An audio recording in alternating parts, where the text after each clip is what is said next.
I was about 6 years old the first time I was sexually abused. I was sexually abused first as a young child.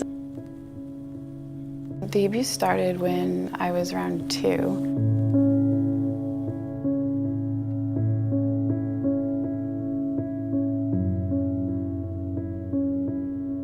A family member started molesting me, and then that turned into rape for the first time.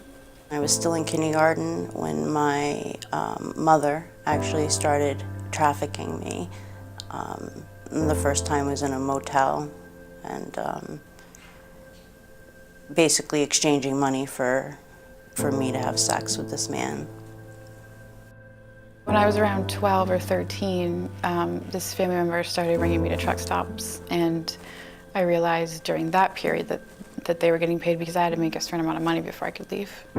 I was at a restaurant in Central Maine with a friend of mine who was around the same age, and we were talking about how difficult it was to pay our bills and to be on our own, and just how much we were struggling. And there were 2 men listening to our conversation, and they had approached our table and said, "Hey, we have something you might be interested in." So I met what they call boss the next day,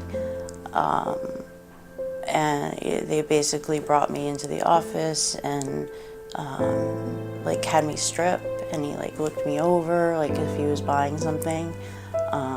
He was upset because I had scars. You know, he just basically said, you know, we own you now and you're gonna work for us.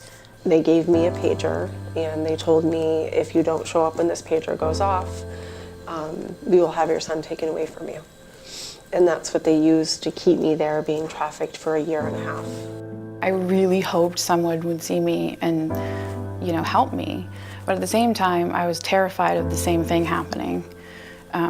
Because again, I was told, anybody finds out, I'm the one that's going to be in trouble. And unfortunately, nobody ever said anything. And when you become a victim, you unfortunately line yourself up to become a victim over and over and over again. And people like traffickers are very intelligent, and they can see, you might as well just have the word victim over your head, because they have a radar for it. Trafficking is happening here in Maine. It's been happening for a long time, and we need to come together as a community to stop this. And you have a voice. If this is something you are experiencing or somebody you know is experiencing, say something.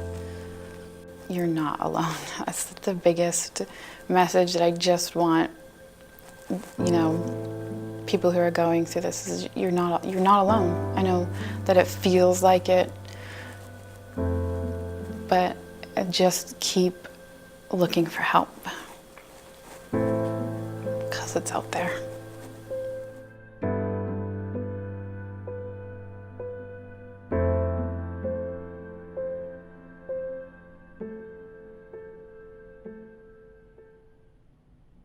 Unfortunately, what we know is that 1 in 5 children are sexually abused in Maine before they're grown up. We know that 89% of sex trafficked victims were first sexually abused as kids. To end sex trafficking, we need to stop the sexual abuse of our children. We believe the best way to do that is to empower our community with knowledge. I'm asking you for your financial support. Come on board and help us. Go to stoptraffickingus.org and let's do this. Thank you.